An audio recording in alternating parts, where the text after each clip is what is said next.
तो इन लोगों की बेचैनी बढ़ गई है। अब ये मेरी हत्या की साजिश रच रहे हैं।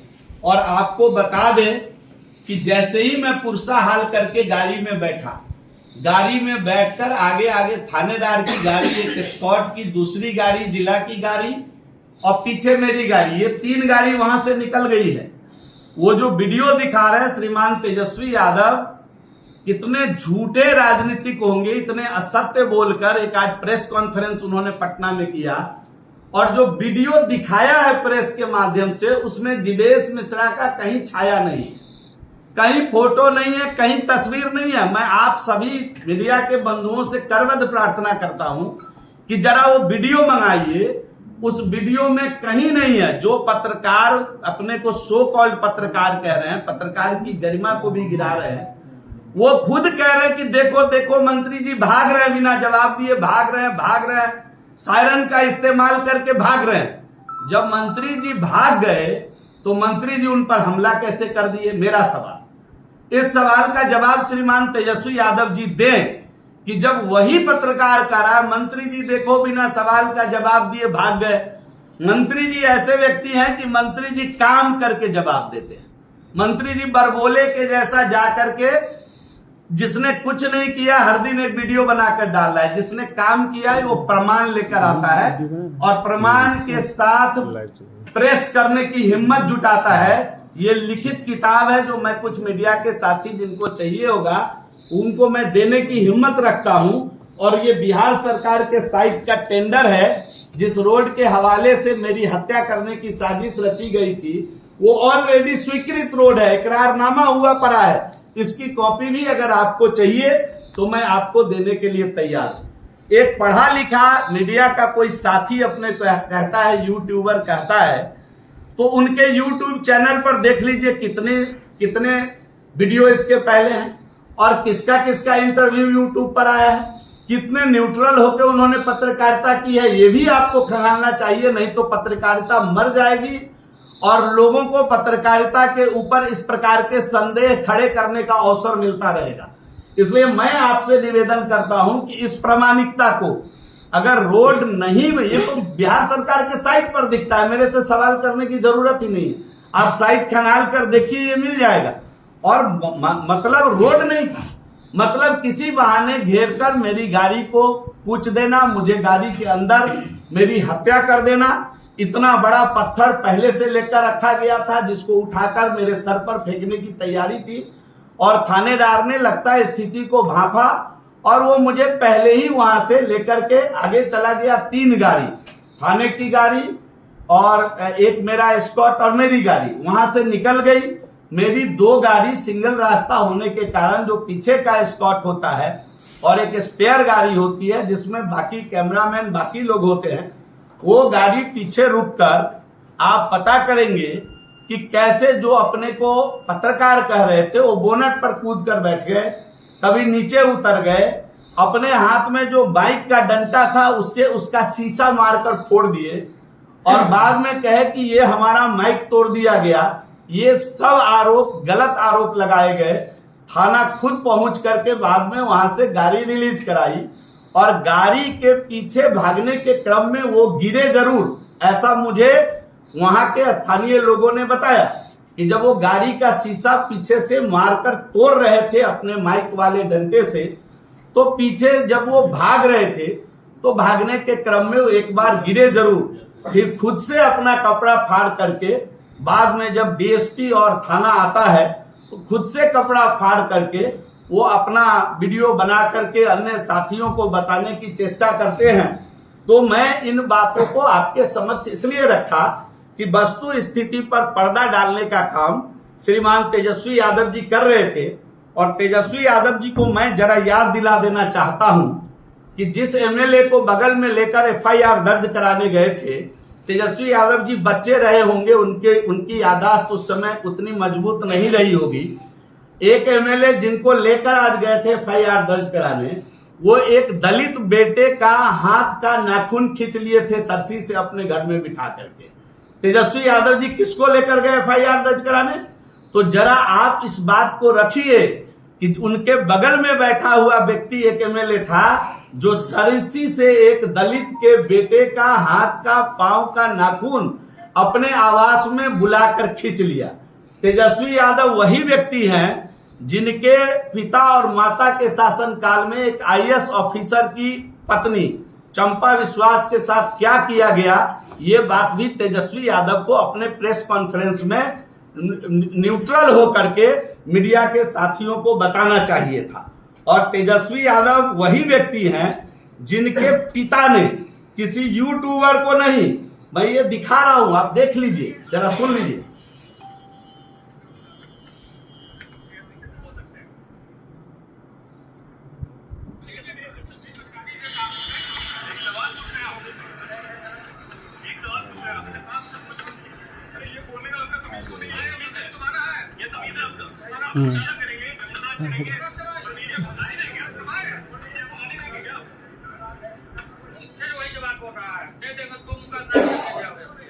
सुन लिए ना, दे देंगे दो मुक्का नाच के गिर जाओगे। तेजस्वी यादव जी को इसका भी जिक्र आज करना चाहिए था कि ये कोई साधारण वर्कर नहीं बोला है।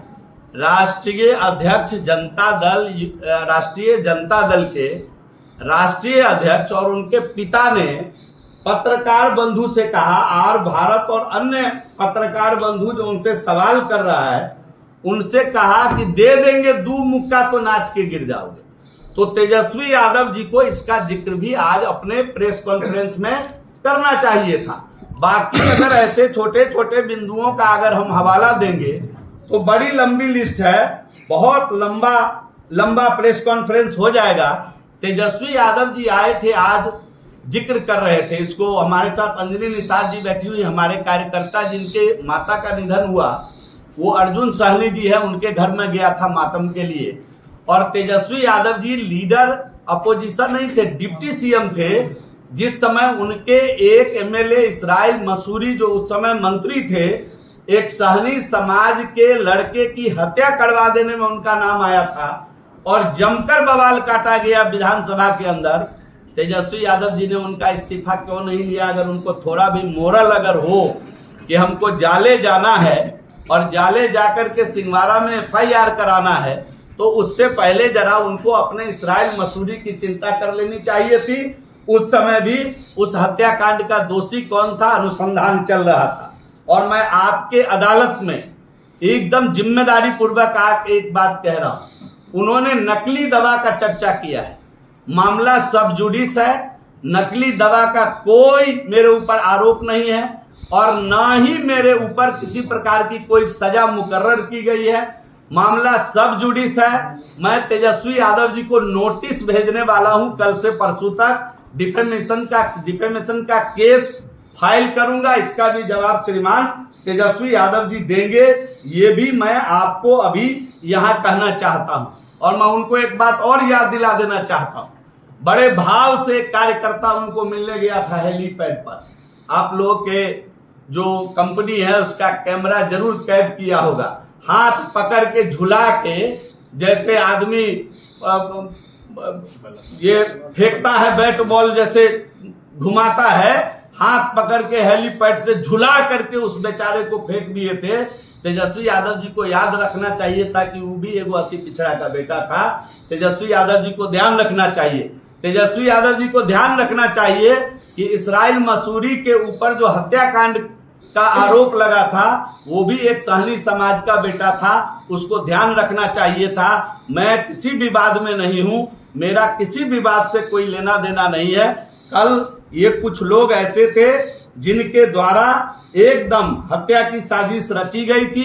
भगवान ने मुझे बचाया, पुलिस की तत्परता ने मुझे उस जगह से, मैं पहले ही निकल गया था, मेरे साथियों को भी निकाला। उनका जो साजिश था उसका पर्दाफाश हो गया। मैं पुलिस से और सरकार को भी मैंने कहा है कि इसका एकदम दूध का दूध, पानी का पानी कराए, एकदम सही तरीके से इसका अनुसंधान हो और इसकी पूरी तत्परता के साथ जांच हो। क्योंकि जो वीडियो दिखाया गया है उसमें कहीं हमारी छाया मात्र भी नहीं है।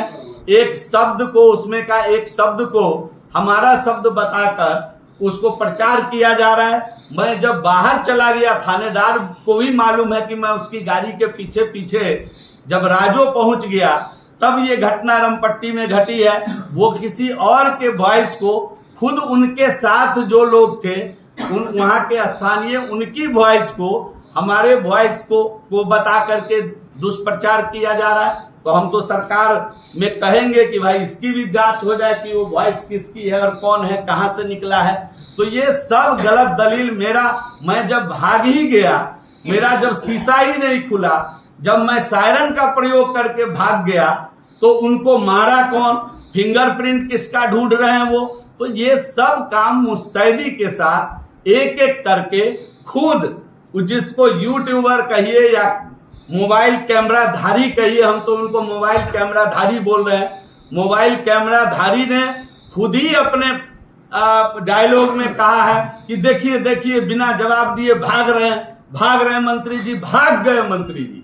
जब भाग ही गए तो उनको मारा कौन, उनके ऊपर आरोप किसके ऊपर वो लगा रहे हैं। तो ये सब चंद सवाल हमारे हैं जिसको जरूर प्रशासन अपने स्तर से इसकी जांच भी करेगी। और हम तो चाहते हैं कि इसका दूध का दूध पानी का पानी हो। और श्रीमान तेजस्वी यादव जिस निर्लज्जता के साथ आज सिंहवाड़ा आए थे, हम उम्मीद करेंगे कि उसी संजीदगी के साथ एक बार कांटी चले जाएं और इसराइल मसूरी के ऊपर जो केस फाइल हुआ है उसके प्रति भी जरा हमदर्दी दिखाने का काम करें। जरा चंपा विश्वास के परिवार को खोज करके आज भी उनसे क्षमा मांग ले, उनसे माफी मांग ले। जिस पत्रकार को, न्यूज चैनल, नेशनल चैनल के पत्रकार को उनके पिताजी ने बोला कि 2 मुक्का मारेंगे घुमा के कि नाच के गिर जाओगे, उससे जरा नाच के माफी मांग ले तेजस्वी यादव जी। हम इन्हीं विषयों को लेकर के प्रेस कॉन्फ्रेंस किए हैं। ये सुशासन की सरकार है, ये एनडीए की सरकार है। अगर मैं भी दोषी होऊंगा तो मैं आपकी अदालत में कहता हूं मुझे सजा मिलनी चाहिए। अगर मैं दोषी नहीं हूं तो ये जितने लोग छल प्रपंच करने आए थे थाने तक, उन सब के खिलाफ भी सजा मुकर्रर हो, इस प्रकार की बात मैं प्रेस के माध्यम से करना चाहता हूं। वैसे जिस बंधु ने अपने को प्रचारित किया है वो हमारे क्षेत्र के रहने वाले हैं, हमारे अनुज हैं, हमारे छोटे भाई हैं। चाहे वो यूट्यूबर हो, चाहे वो मोबाइल कैमरा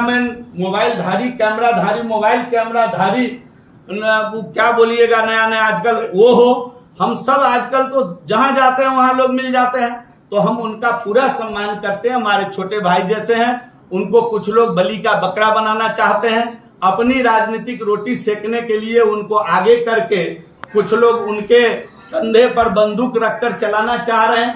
हम एक ऐसे व्यक्ति को देख रहे हैं कि जिस व्यक्ति का दूर दूर तक वहां रहना नहीं हुआ, आगमन नहीं हुआ, जबरन उसको परेशान करने के लिए अंत में उसका नाम जुड़वाया है। तो ये सब एकदम मैं पुलिस प्रशासन और अपने शासन तंत्र को कहता हूं कि पूरी तरीके से इसकी निष्पक्ष जांच करा करके दूध का दूध पानी का पानी करे। इतना ही कहने के लिए मैं आप सभी बंधुवर्ग को एक वीडियो वायरल हुआ था जिसमें आप कह रहे थे कि आप बंदूक लेके घूमिए पत्रकार से सासाराम में। कोई मेरा मित्रवत है, हंस के मैंने कहा कि भाई जब पूरा प्रेस में कर लिया, जब मैं बाहर जा रहा हूं तो अब कौन सी बात कर रहे हैं। तो मैंने उनसे कहा कि भाई ये क्या बात हो गई, आप वो उसको पूरा संदर्भ आप देखिए तो आप स्पष्ट हो जाएगा। उनको आप स्पष्ट कहिए कि पूरा वीडियो आपको भेजेंगे। तो एफआईआर में काम करती है, एफआईआर दूसरा सुन लिया गया। दूसरा कि तेजस्वी यादव ने सीधा आपकी गिरफ्तारी की मांग की है, गिरफ्तारी नहीं होते सीधा बिहार बंद होगा, नहीं तो इस्तीफा दे। तेजस्वी यादव को जितनी ताकत है, तेजस्वी यादव अपना काम करे, प्रशासन अपना काम करेगी। मैं तो खुद ही कह रहा हूँ, मैं तो सरकार में शामिल हूँ और मैं इतना निष्पक्ष तरीके से कहा हूँ कि जो भी दोषी है उसको सजा दे प्रशासन।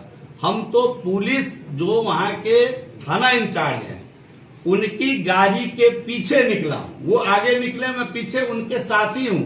वो तो खुद ही विटनेस है कि मैं निकल गया हूँ, उसके बाद कोई घटना नहीं है। सवाल यही है, आवाज आ रही है रात की भी वहाँ पे। मैं पूरी बात स्पष्ट कर दिया, शायद आप लेट आए इसलिए आप नहीं सुने हैं। वीडियो में वो हमारा वॉइस है ही नहीं, मैंने उसको स्पष्ट कर दिया। कैसे एफआईआर हो गया, फिर हम ये जानना चाहते हैं। एफआईआर जब आप पे हो सकता है तो कई नहीं, ये दुखद है इसकी चिंता भी की जाएगी और इस पर बात भी की जाएगी। जिस तरह से जाकर के थाने में एक गैदरिंग लेकर के, उतनी बड़ी भीड़ लेकर के थाने में उपद्रव करते हुए अगर आप किसी प्रकार दबाव बना करके थानेदार पर एफआईआर अगर कराए हैं तो हमारी बड़ी पदाधिकारी से भी बात हुई है। अनुसंधान का विषय है, अनुसंधान के बाद इसका निराकरण। आपने हत्या की बात जिक्र की, साजिश है, कौन है वो? मैंने दिखाया ना आपको, मैंने दिखाया ना, अभी उसका तस्वीर दिखाया है कि 2 दिन पहले जाकर उस चैनल पर उस व्यक्ति के मोबाइल कैमरे पर इंटरव्यू देने का काम किए हैं। अकेला इसी व्यक्ति का इंटरव्यू है। 2 दिन पहले जाकर इनके साथ बैठकर पिछली बार ये चुनाव लड़े थे। ये हैं ये मशकूर अहमद उस्मानी जी हैं, आप देखिए उनका फोटो है। उस व्यक्ति को जो खानदानी लोग हैं वहाँ के ऋषि मिश्रा जी, वो तुरंत कूद करके आज तक 4.5 साल जाले में दिखे नहीं, किसी के सुख दुख में आए नहीं।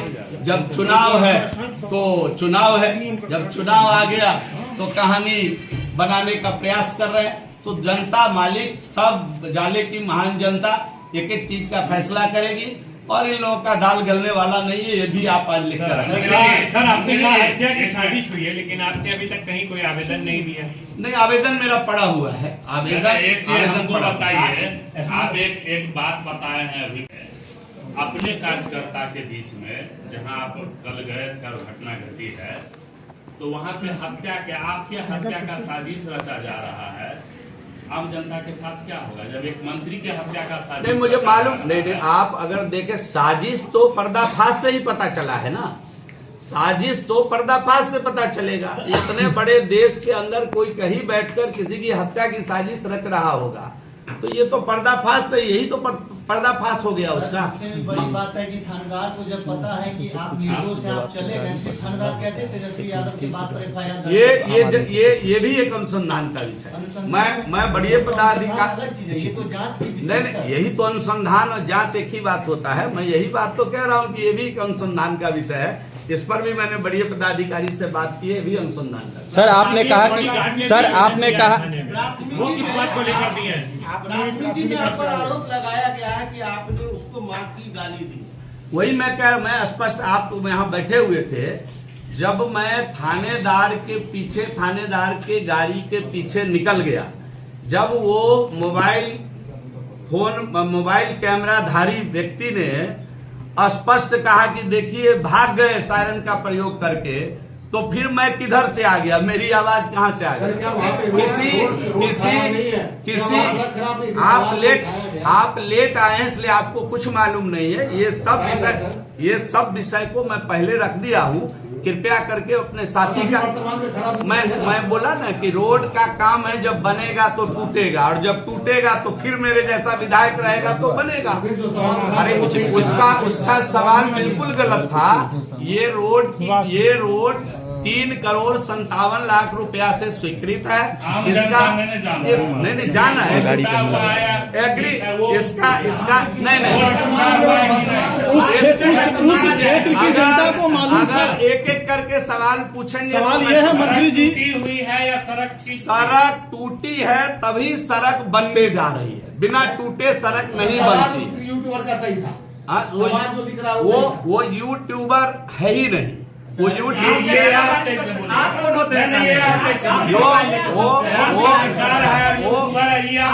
नहीं, सवाल सही था कि नहीं, ये जवाब दीजिए। सवाल सही था, पूछिए सवाल। चला गया तो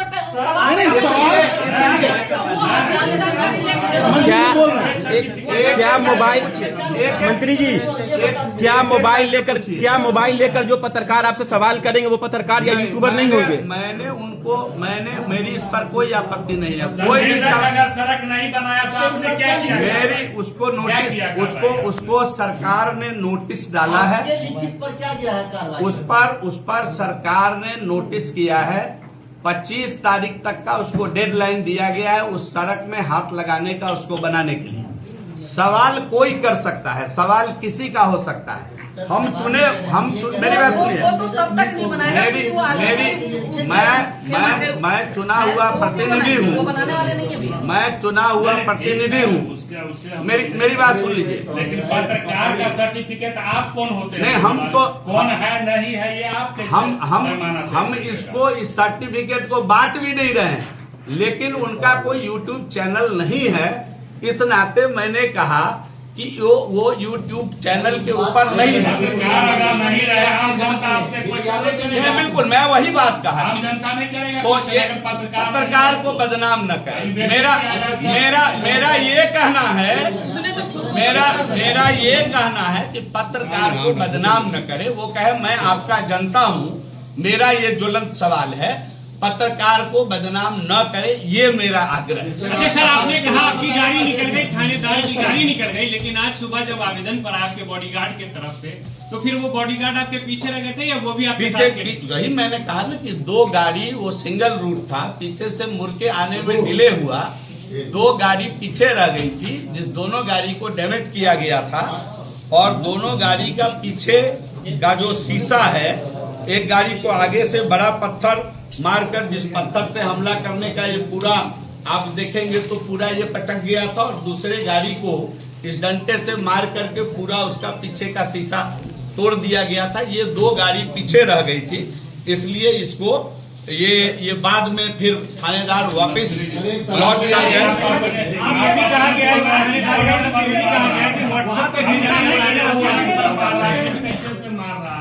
क्या बोल रहे? आप अपने ने बोले कि बोनट पर मारा, लाठी चलाया गया। अरे तो बोनट पर बैठ करके ऐसे से मारा, बोनट कर रहे पीछे से। आप मतलब पूरी बात नहीं सुन पाए, या आप कुछ और?